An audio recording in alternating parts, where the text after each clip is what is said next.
Janibna Saitona wa janibni Saitona. Ih si bapak, haram jada pak. Gini-gini satu wanita suci yang menjaga kehormatan diri bangsa dan negara. Halo pemirsa, apa kabarnya hari ini?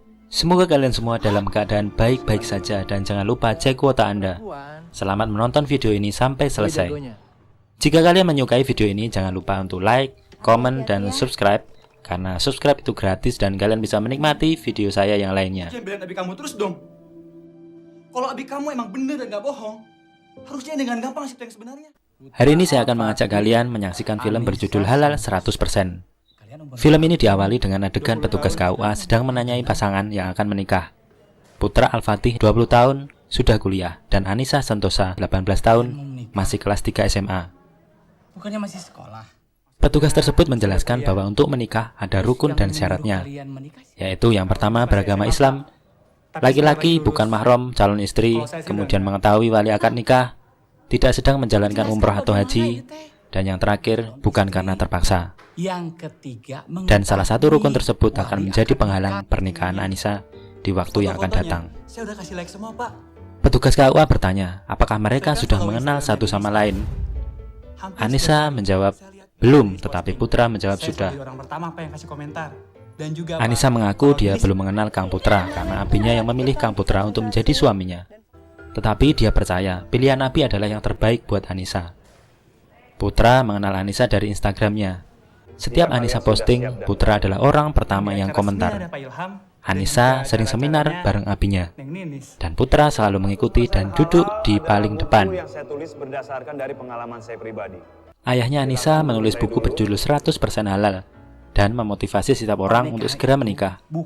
Bahkan ayahnya pernah mengumumkan dalam suatu seminar jika anaknya akan segera dinikahkan. Untuk yang berani menikahi Anissa diminta meminta izin ke abinya. Sejak saat itu Putra selalu mengikuti seminar Anissa, mengikuti semua kegiatan Anissa agar tahu semua hal tentang Anissa. Putra juga pernah meminta izin ke abinya Anissa. Akhirnya mereka nikah juga.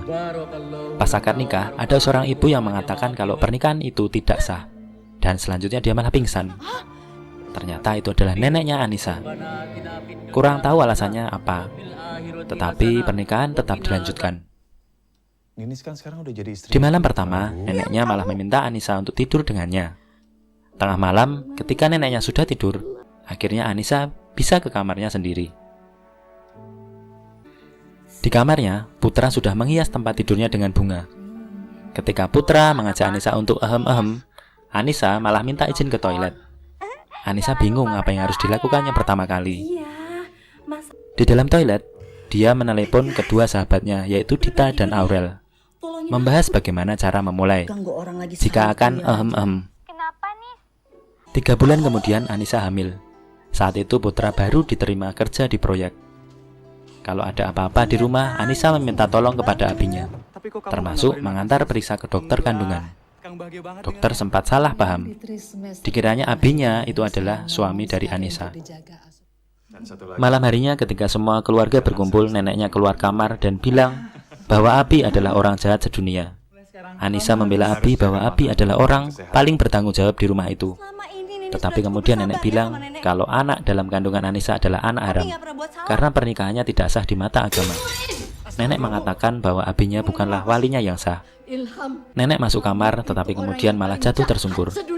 Sempat dibawa ke rumah sakit, namun akhirnya meninggal. Ketika di rumah sakit, nenek menjatuhkan sebuah liontin dan itu disimpan oleh Anissa. Berbekal liontin yang ditinggalkan oleh sang nenek, Anissa dan Putra mencari orang tua Anissa yang asli. Dengan naik bus, mereka pergi ke Sukabumi. Mereka akhirnya menginap di hotel.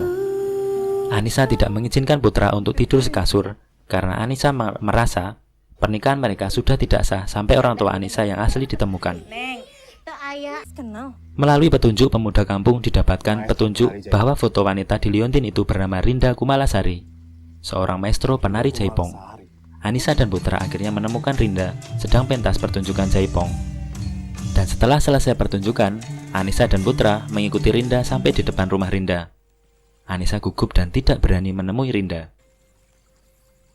Teman Anissa, Dita, dan Aurel menyusul ke Sukabumi. Mereka kemudian pergi ke rumah Ibu Rinda untuk mencari info sebenarnya, Ibunya Nini cantik tetapi dengan banget. alasan mau KKN di rumahnya. Apa benar? Ibu Rinda sempat Ibu menolak. aku Malasari. Namun Anissa tetap memaksa hingga ingin belajar menari dengan Ibu Rinda. Anissa sampai pingsan di depan rumah Ibu Rinda. Karena kasihan, Ibu Rinda mengizinkan Anissa dan teman-temannya untuk menginap di rumahnya. Dalam suatu makan pagi, Ibu Rinda mengaku kalau dia sudah pernah menikah dan memiliki seorang anak. Kehamilannya adalah di luar nikah. Namun sayang, anaknya meninggal setelah dilahirkan. Dan suaminya meninggalkannya. Anissa jadi bimbang apakah dia memang ibunya apa bukan. Malam itu Ibu Rinda tidak sengaja mengecek Instagram Anissa dan mendapati foto Ilham Santosa atau ayah Anissa di Instagramnya. Sontak Ibu Rinda terkejut. Dengan diam-diam Ibu Anissa masuk ke kamar Anissa dan melihat Anissa membawa liontin yang di dalamnya ada fotonya. Ibu Rinda kemudian mengambil liontin itu. Paginya, Anissa bingung mencari liontin itu. Putra kemudian membantu mencarinya. Ketika membuka lemari milik Ibu Rinda, malah ditemukan foto-foto Ibu Rinda bersama Ilham Santosa. Putra mengatakan kalau menurut warga, anak Ibu Rinda sebenarnya tidak meninggal, tetapi dibawa kabur oleh pacarnya. Alias dapat disimpulkan kalau Anissa adalah anak hasil hubungan zina. Kalau anak Bu Rinda itu belum meninggal. Terjadi pertengkaran antara Putra dan Anissa yang mempermasalahkan Abi tidak mau berterus terang, alias menyembunyikan sesuatu. Anissa mengajak Ibu Rinda untuk mengisi acara tari di seminarnya Abi. Maka berangkatlah mereka ke Jakarta. Dan itulah awal Abi bertemu lagi dengan Ibu Rinda setelah sekian lama berpisah. Akhirnya terungkap bahwa memang Abi berbohong kepada Ibu Rinda bahwa anak mereka sudah meninggal. Itu hanya alasan saja untuk menutupi reputasi Abi. Padahal dia membawa lari anaknya dan membesarkan tanpa ibunya. Waktu Abi memberitahukan kepada ayah ibunya bahwa Rinda mengandung, ayah Abi kaget dan menyuruh Abi meninggalkan Rinda serta menggugurkan anaknya. Karena anaknya adalah hasil dari hubungan zina. Jika Abi masih menjalin hubungan dengan Rinda, maka dia akan dipecat sebagai anak. Ya, kenapa ya anak kok bisa dipecat? Kemudian ayah Abi membayar dokter untuk mengurus semuanya. Akhirnya dokter bilang ke Rinda bahwa anaknya mengalami kelainan dan meninggal dunia. Padahal sebenarnya dibawa oleh ibunya Abi. Abi akhirnya minta maaf di hadapan Anissa dan ibunya. Akhirnya pernikahan Anissa dan Putra diulang dengan wali hakim disaksikan oleh ibunya. Karena jika ada seorang anak yang dilahirkan dalam hubungan zina, maka ayahnya tidak memiliki hak perwalian. Nah, pernikahan Anissa sebelumnya dianggap sebagai suatu dosa karena ayahnya tidak memiliki hak perwalian. Dan film diakhiri dengan Anissa yang menerima permintaan maaf dari abinya.